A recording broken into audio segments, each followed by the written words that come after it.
असही हरदम बोलत रही राजा राउर बोलिए मिठाई हा असही हरदम बोलत रही राजा राउर बोलिए मिठाई हा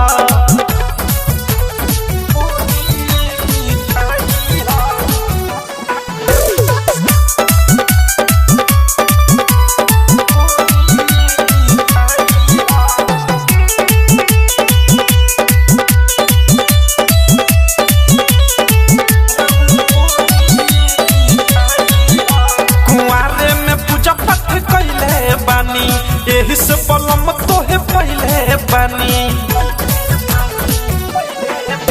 कुमारे में पूजा पाठ कैले बानी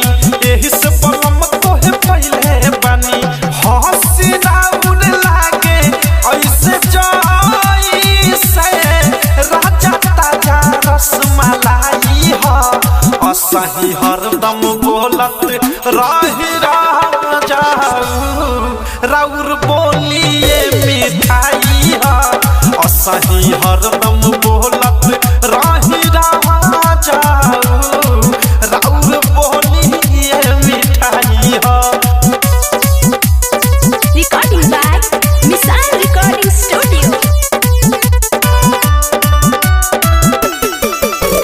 दिलवा के राजा परम प्रेमिया अधेश हो मिलल देवर निक अनुराग मुकेश हो